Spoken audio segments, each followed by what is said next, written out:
Olá, gente. Hoje a gente vai dar continuidade a um debate sobre o luto como afeto político.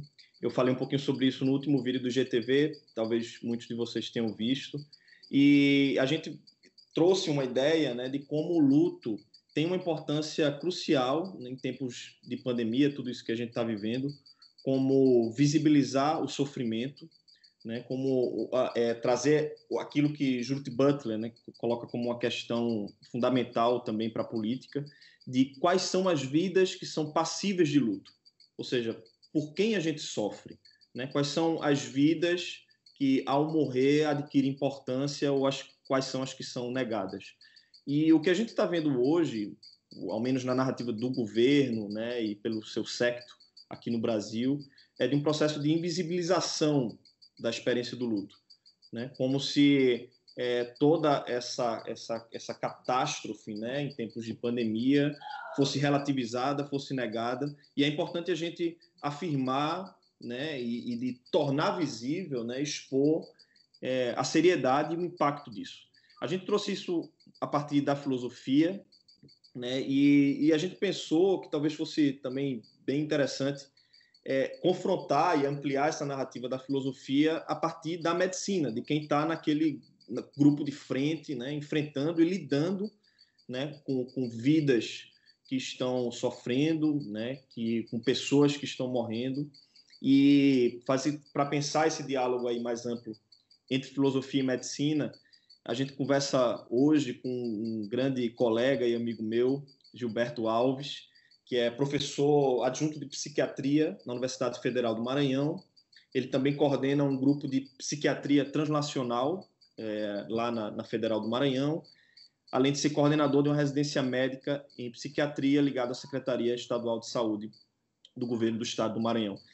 Ultimamente, né, Gilberto, vem trazendo também pesquisas, vai falar um pouquinho sobre isso, né, do impacto entre afetos, emoções, também do ponto de vista genético, e ele vem pesquisando isso junto ao Mount Sinai Hospital, em Nova York, e a John Hopkins, também em torno do processo de neurologia do comportamento. A gente se conheceu, né, Gilberto, lá em Frankfurt, em tempos aí durante o nosso doutorado, e hoje para mim é um prazer estar voltando a conversar contigo, tentando coisas que a gente já queria, né, falar a partir dessa experiência dos afetos entre filosofia e medicina, né, o que é que também a pesquisa científica vem falando sobre os afetos. Então, hoje é um pouco essa a ideia da nossa conversa, e eu queria começar te perguntando sobre tua pesquisa, o que é que você vem trabalhando nessa interface aí, né, nessa questão das emoções, para a partir daí a gente tentar entender o lugar do luto, né? Então, conta um pouquinho sobre como está sendo essa tua pesquisa, né? Bom, boa tarde a todos, os amigos que nos veem. Felipe Campelo, queria agradecer muitíssimo a iniciativa. Para mim é uma felicidade estar discutindo isso junto com outras pessoas, com você particularmente. Como você bem falou, isso já havia sido pensado há muitos anos atrás, no nosso doutorado ainda, né? Quando a gente sonhava em trabalhar como professor, etc., e não imaginava os desafios que nós teríamos, né? E nem imaginávamos tão pouco que houvesse uma epidemia dessa magnitude, suscitando tantas discussões e trazendo uma necessidade. Eu acho que é uma necessidade de aproximação do campo filosófico com a medicina. Uhum. Eu mesmo fiz muita questão de te cutucar e falar, vamos fazer isso, vamos fazer esse papo, porque vai ser muito legal. E eu tenho certeza que a gente vai aprender muito de ambos os lados. Bom, eu sou psiquiatra, como você me apresentou, eu coordeno uma residência e coordeno um núcleo de pesquisa em psiquiatria translacional. Psiquiatria translacional é o estudo da psiquiatria em diferentes camadas, desde o nível molecular, passando pela estrutura íntima do cérebro humano, as suas conexões cerebrais, as áreas ativadas quando nós pensamos, quando sentimos alguma coisa, e a outra camada, mais externa, digamos, aquela que está mais na casca, seriam as manifestações comportamentais por si próprias. Então, quando uma pessoa exibe uma tristeza que para nós médicos é considerada patológica, fora do comum, da experiência habitual daquele indivíduo e de uma média populacional. Para isso, nós lançamos mão de diferentes ferramentas da ciência. Então, a epidemiologia, que todos têm ouvido falar, né? Essa discussão sobre a epidemiologia, o que são os fatores de risco, o que expõe as pessoas à tristeza, ao estresse, ao luto. Isso é uma ferramenta da medicina que nós aprendemos desde a faculdade. Outras são as ferramentas de engenharia molecular, de genética, então tentar encontrar uma cura para o vírus. No campo da psiquiatria, particularmente no estudo que eu faço parte, no grupo de psiquiatria translacional, é um estudo que vem... ele é uma frente brasileira coordenada no Nordeste por mim, mas o estudo nacional é coordenado por um colega chamado professor André Bacela Veras, da Universidade Estadual do Mato Grosso do Sul, e é um estudo que envolve vários países do mundo e vai envolver mais de 10 mil pacientes com diagnóstico de esquizofrenia, bipolaridade e também pessoas saudáveis. A hipótese principal desse estudo, que o ninho, quer dizer, ele é sediado no Mount Sinai Hospital e tem um braço no Johns Hopkins, que é o braço de neuroimagem, a hipótese principal é tentar entender como experiências de trauma ou experiências de luto, de perda de um familiar, ou experiências de violência, de vivência de violência familiar, de abuso físico, emocional, na infância de uma pessoa, pode suscitar um risco aumentado de desenvolvimento de transtornos mentais na vida adulta. Uhum. E a hipótese investigada por trás disso, não é a chamada hipótese epigenética. Do que se trata essa hipótese? Todos nós, ou a maioria de nós, aprendeu nos bancos escolares que o DNA seria imutável, que nós mantemos o nosso código genético intacto ao longo da vida e passamos para as gerações seguintes. Só que nos últimos 15 anos, mais ou menos, essa hipótese epigenética ela tem desafiado essa crença tradicional. Ela tem mostrado que, pelo menos no nível de algumas estruturas, como o DNA das mitocôndrias, que são aquelas organelas que ficam dentro das células que fabricam a energia, há mudanças do DNA que acontecem por questões sociais, ambientais, culturais e psicológicas. Uhum. Por exemplo, você ter uma suscetibilidade genética e familiar a um dado transtorno mental, por exemplo, ao transtorno afetivo bipolar, ou então a esquizofrenia, popularmente conhecida como loucura, e você ter uma chance maior, probabilística, matemática, estatística, de apresentação dessa esquizofrenia pelo simples fato de que você foi exposto a um ambiente estressor ou um ambiente causador de abuso, de violência, de perda de familiar, né? De uso de drogas.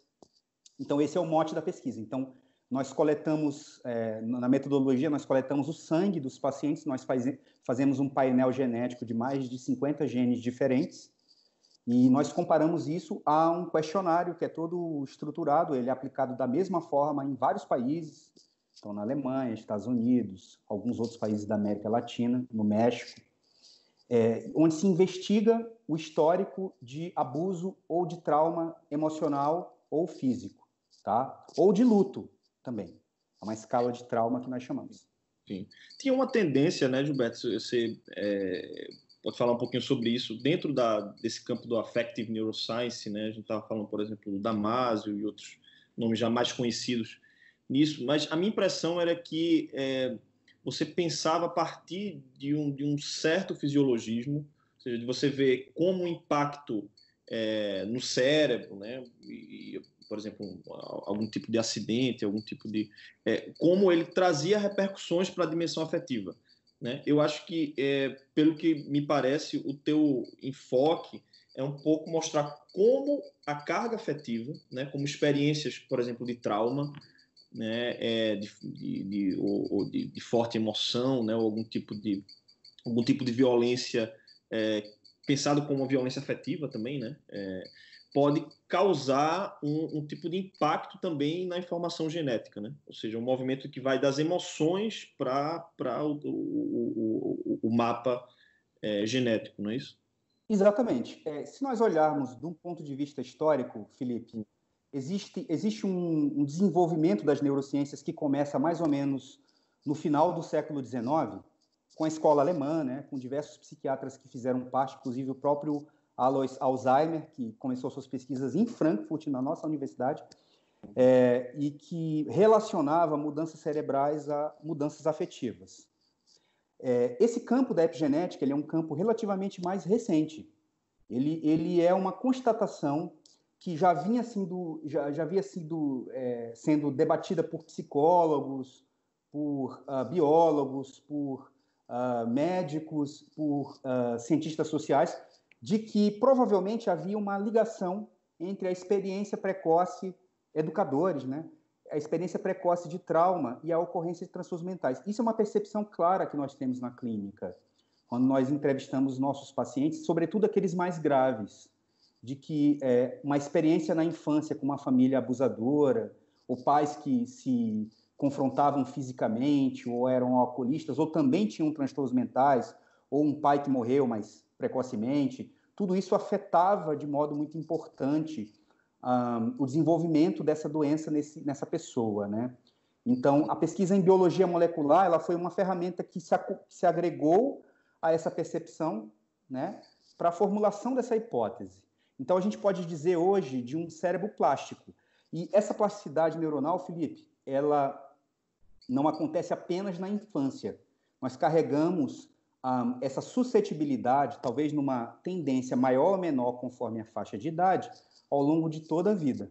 Então, a gente pode dizer que o cérebro é talvez uma parte do corpo humano que mais sofre digamos, a ingerência de fatores sociais e culturais.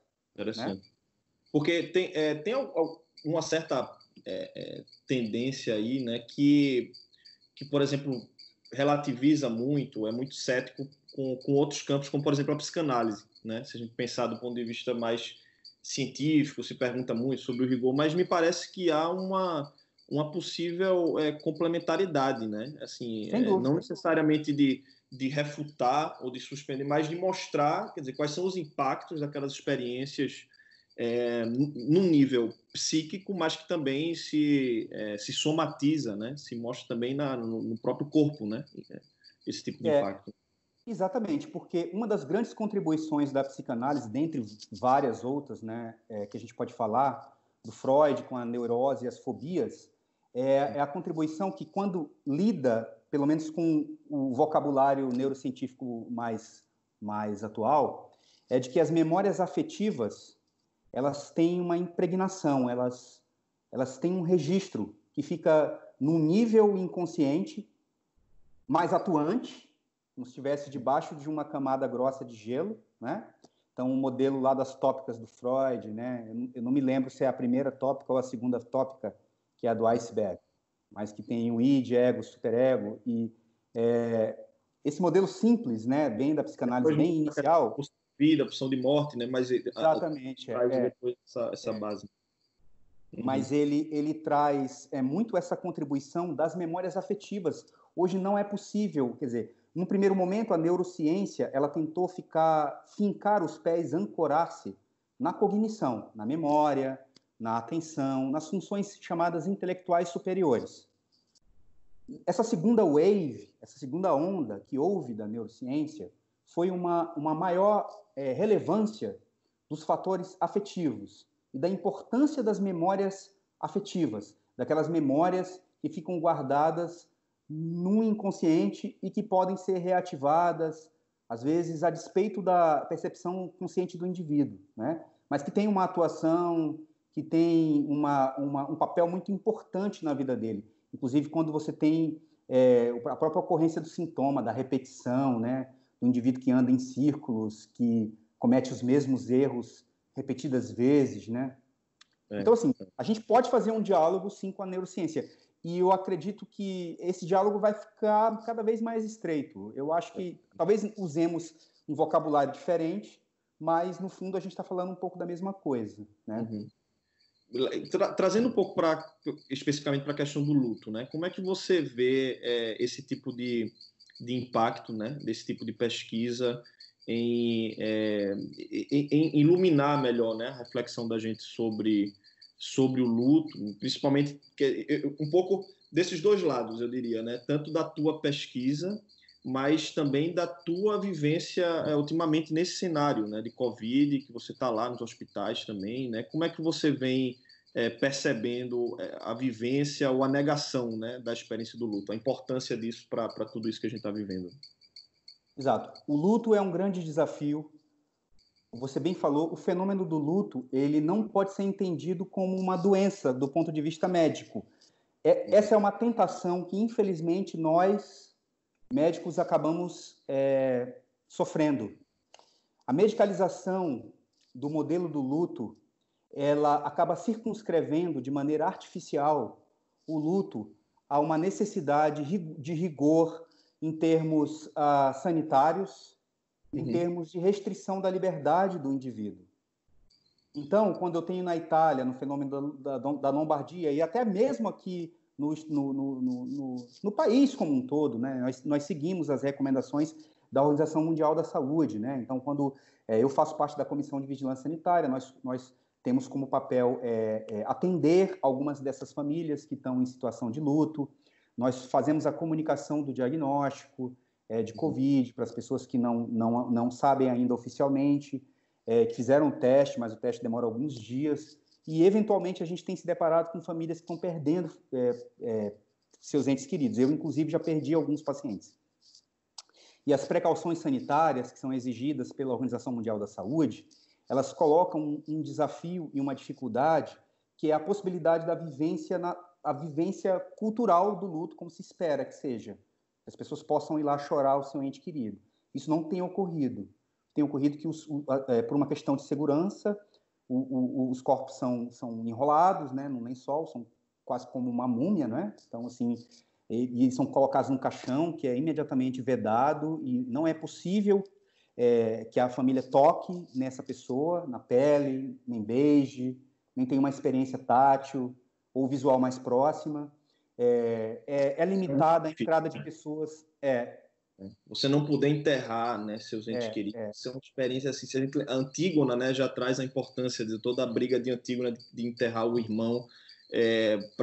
O símbolo, né, disso por ter direito a uma vida eterna e tudo, de algum modo ele traz também uma outra experiência também muito afetiva, né, simbólica, que é você vivenciar aquela experiência como se fosse um completar de um ciclo, né? E isso está sendo negado, né? É uma experiência muito difícil, né? Eu diria que essa experiência ela começa antes do luto, porque vários pacientes têm se queixado da comunicação dentro do CTI. Eles não podem entrar no hospital ou a entrada é estritamente restrita, uma pessoa ou visitas muito esparsas, sendo que a visita não pode ser feita diretamente ao quarto da pessoa. Você tem que se comunicar por celular, você tem que usar... Isso para quem tem a possibilidade disso, né? A gente sabe que a gente vive num país extremamente desigual, e na realidade do Maranhão, então, nem se fala, né? Então, as pessoas ficam sem comunicação com o seu familiar, não sabem da evolução familiar. Essa evolução, muitas vezes, rapidamente, ela progride para o falecimento, em alguns casos muito graves. E o que acontece é que muitas pessoas têm tido esse relato de eu deixei meu pai andando no hospital e 2 dias depois eu recebo a ligação de um assistente social dizendo que ele está morto. Então, assim, é uma experiência de impacto muito, muito brutal, né? Que instala uma perplexidade no indivíduo. E, possivelmente, os sintomas desse estresse, dessa vivência traumática, eles vão se desenlaçar nos próximos meses, né? Nas próximas... no próximo semestre. Possivelmente, nós vamos escolher... Eu acho que uma dificuldade de elaborar agora, né? E evidentemente, isso tem repercussões depois, até num nível, enfim, de dificuldade de amarrar, né? Você falou do Freud, né? Assim, luto e melancolia, ele fala muito da experiência do luto, né? Como uma possibilidade de amarrar também aquela experiência, né? Eu posso falar até um relato pessoal também, né? Quando eu estava em Frankfurt, você deve lembrar, a minha mãe faleceu e eu tive que pegar um avião, né? Foi muito repentino aquilo, e eu lembro muito a experiência de chegar ali já no velório, né? Fui do aeroporto direto para o velório, e a minha sensação era de querer eternizar aquele momento junto, né, ali a ela, o corpo dela, no velório, o caixão, assim, de como a minha sensação era de que cada minuto era fundamental para se processar aquela experiência, né? E isso hoje é algo que que não é possível, né? Claro, por uma necessidade sanitária, né? Mas certamente isso tem repercussões, né? Psíquicas. Sem dúvida. Vale lembrar que muitos desses familiares idosos, sobretudo, e eu trabalho com envelhecimento humano, eles já estavam distantes um mês e meio da sua família. Então, o próprio acompanhamento da evolução dos sintomas foi precário, porque havia um medo. Na quarentena, né? Muitos estavam já isolados. havia uma distância. Muitos desses idosos não sabem usar as tecnologias disponíveis ou não têm recursos para isso, para usar um celular com uma internet de qualidade. Como eu falei, a gente vive num país muito desigual, o Nordeste, o Maranhão, etc. Eu acho que em Pernambuco talvez haja em muitos bairros uma dificuldade parecida. As pessoas já estavam distantes. Então, a experiência do distanciamento, ela já começou aí. Foi uma experiência gradual de impacto e de fragilização do ser humano, né? No que tange ao contato, ao toque, a tudo aquilo que faz parte do repertório afetivo, né? Poder abraçar sua mãe, poder conviver com ela, poder abraçar seu pai, poder olhar aquele seu amigo.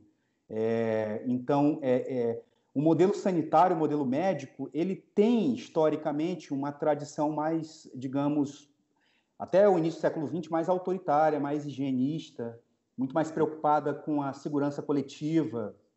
E, à medida que os anos foram passando, a experiência do pós-guerra, né, das duas grandes guerras, ela instaurou uma necessidade de se pensar a dimensão humana, vivencial, das pessoas que experienciavam o trauma, no luto, na perda dos seus entes queridos.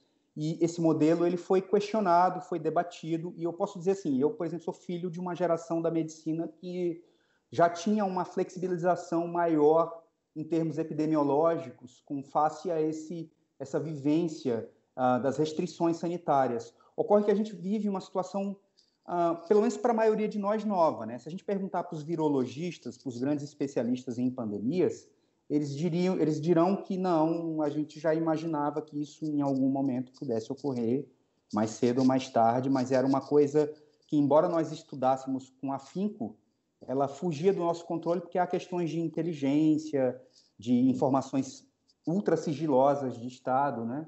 Então, embora haja até mesmo espionagem no campo da virologia, muitos governos não são totalmente transparentes com relação ao risco de desenvolvimento de epidemias, né? Isso é um fator também importante. Então, essa discussão, ela, na verdade, ela abrange um escopo tão grande de áreas, né, que traz uma perplexidade para todos nós, né?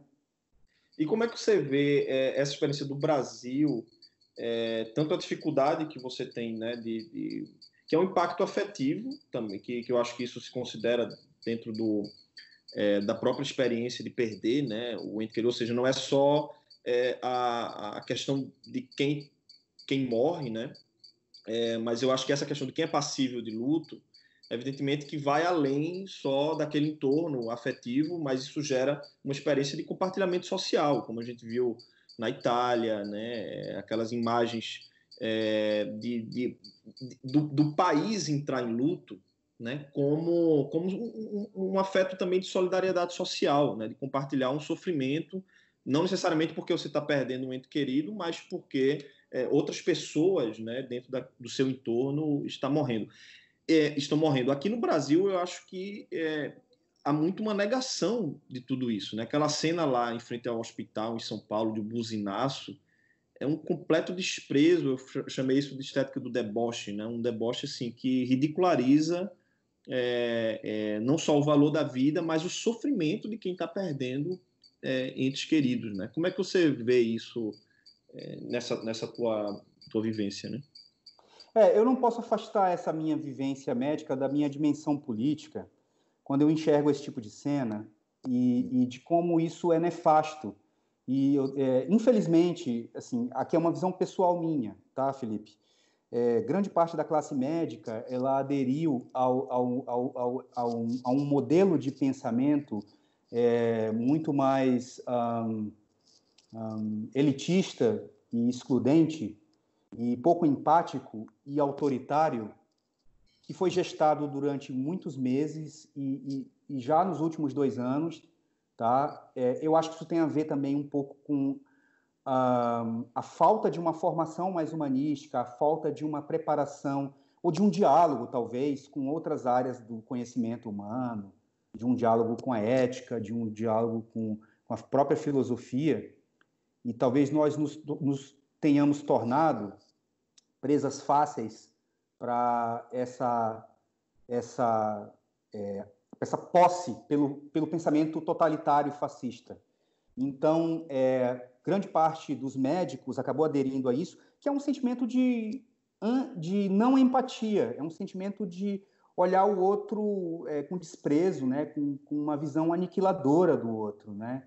Então, assim, o outro, para mim, não importa se ele não conjuga, não compartilha as minhas opiniões. Para mim, ele é um ser desprezível, né? Essa visão aniquiladora, ela perdurou por muito tempo nos últimos meses e, felizmente, eu acho que alguns médicos estão acordando, ou a maior parte de nós está acordando para esse fenômeno, entendendo que isso, em face do fenômeno da pandemia, em face do não controle ainda da curva de crescimento dos casos em vários estados, como nós vemos no Ceará, no Amazonas, no Pará, no próprio Maranhão, né? Em São Paulo. Então, traz uma tragédia, traz uma confusão para a população. Quer dizer, tudo de positivo que poderia ser trazido por esse afeto empático que você mencionou, e que é positivo e que a própria Organização Mundial de Saúde tem estimulado, ela tem dito como uma diretriz, né? Propague notícias positivas, não fique exageradamente exposto a mídias sociais, nem fique muito tempo na internet lendo notícias, porque isso pode ser contraproducente. Então, tente partir mais para ações solidárias, tente veicular notícias boas, tá? Isso tem sido tumultuado por essa onda, esse anti-movimento aí nefasto, né? De deboche, Até quando eu postei o vídeo, né, no IGTV, alguém falou até de um certo sadismo, né, que é a negação total de qualquer afeto que ligue, né, o outro, ou que tenha alguma empatia mínimo pelo sofrimento do outro. Pelo contrário, né, você parece que transforma parece que você ri, né, do sofrimento. Então, eu acho que tem uma experiência radical de negação, né. E, Gilberto, para a gente fechar, assim, o que é que você acha que dentro desse cenário fica de lição, né, também dentro da tua prática e do que você tem pesquisado, né? Então, tanto ali na frente, né, toda essa experiência tão difícil, né, mas dentro do que você vem também pesquisando, o que é que você acha que é possível aprender com tudo isso que a gente está vivendo?